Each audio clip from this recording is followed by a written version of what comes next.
Hi everyone, this is Lawrence Pei. I am a student at Ohlone College taking Communications 113-03 over the summer, and this is my video entry response for the Interpersonal Film Analysis Video Extra Credit assignment. And for this assignment, the film that I have chosen is Back to the Future Part 1. And the two characters I will be analyzing is Marty and the 1955 version of Doc. To provide a brief overview about the film, it talks about the events that occur after Doc Brown in 1985 creates a time machine out of a DeLorean. However, because he has Libyans steal plutonium, he is originally shot dead by the Libyans in a parking lot and causes Marty to only have one case of plutonium to power the time machine, in which he returns to 1955. However, with only one case of plutonium, he is at this point stranded in 1955 and unable to return to his time. The following events that ensue involve Marty proving to the 1955 version of Doc Brown that he is indeed going to build this time machine in the future, and he enlists Doc's help in order to get him to return to his time in 1985 by creating an alternative energy source of multiple gigawatts that is used by taking a lightning rod to the top of the DeLorean and timed with a lightning strike that hits a clock tower in the year 1955. All the while, given Marty's existence, it causes a change in the 1955 time, such as his mother almost being infatuated with him throughout the course of the film, and a good part of the middle section involved Marty having to rectify his own actions in order to ensure the original timeline he was from in 1985 still indeed existed, which is known as the space-time continuum, and that it was not disrupted. Alright. The main relational issues between Marty and 1955 Doc is that when Marty first arrives in 1955, Doc was not aware that this was possible, and Marty has to go about convincing him, as well as not disrupting the space-time continuum. This is because at that time, 1955 Doc was seen as a bit of a nut job, and he was inventing things that didn't work. As Marty approached him, he thought it was something else and laughs him away. However, Marty later uses a drawing of the flux capacitor, as well as the background story that 1985 Doc told to Marty to convince 55 Doc that he was indeed real and that he needed his help, for which Doc did indeed comply. Number 3. Communication is impacted in the relationship because of the restrictions set forth by the space-time continuum, given that Doc and 55 cannot know the events of the future, all the while having to help Marty be able to reach his own time and have adequate knowledge of what to do. This is the other way in which communication was impacted in this film between the two characters will be the fact that some of the terminology Marty chooses to apply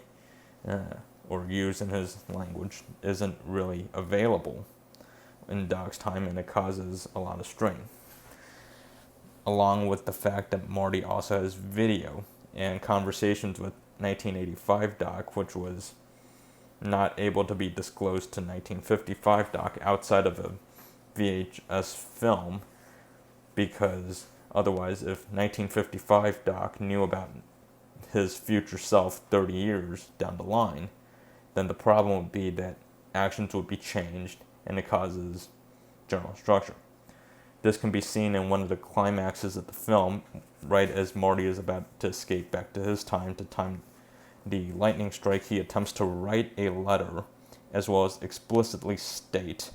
that in 1985 Doc would be shot down by Libyans and that he had to take adequate measures to protect himself, in which Doc actively ripped up the letter, as well as the fact that the natural sounds at the time prevented the message from getting through. All of this causes Marty to go back into 1985 10 minutes in advance in an attempt to save Doc, only to realize that Doc was A, shot down, and B, taped up the letter in order to save himself in the 30 years between the time jumps. I guess one theory that I could think of that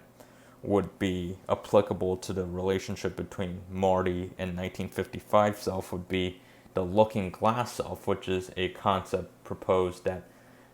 individuals base their sense of self on how they believe others view them, and I think this could be applicable in both ways, because Marty at the time is a teenager and really he had his own problems, and 1955 Doc was able to show him some of the ways in which he was wrong about himself and build him up and prove to him that he could indeed do all of these things. Where in 1955 Doc was seen as a nut job, and it was only through Marty and the presentation of his future success building the DeLorean time machine,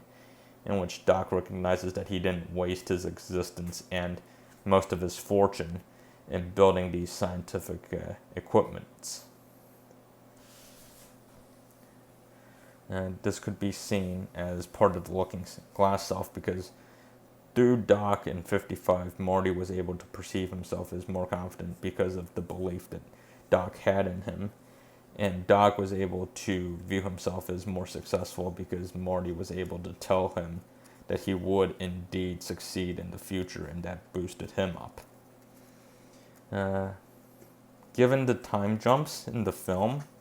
the conflicts in the film were based upon the lack of belief that the two characters had, or more specifically 1955 Doc had in Marty being legitimate, and that also ties into the solution that I would propose, which is the only way to increase interpersonal communication in a positive light would be through trust and honesty, because if you were honest with someone and they trusted you, they would be more likely to take you at your word, as opposed to if you were not seen as trustworthy or not someone that they believed in. Because of the lack of the ability of time travel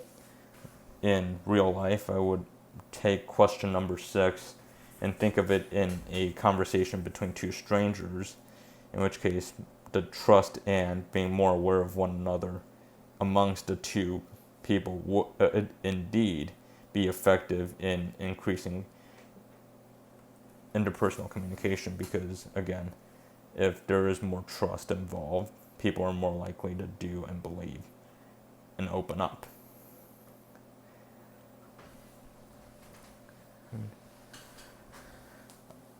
For question number 8, I do believe I could apply some of these concepts into my real life interpersonal communications, because given that I am moving, I am in some ways beginning again, and some of the communications I have with my new peers will be for the first time. And the issue with that is that while they don't know me, it is a great opportunity to put into effect the concepts of being honest and being trustworthy, so that over time they could see me in that light, and hopefully I could see them in the same way, and our communications would be more healthy.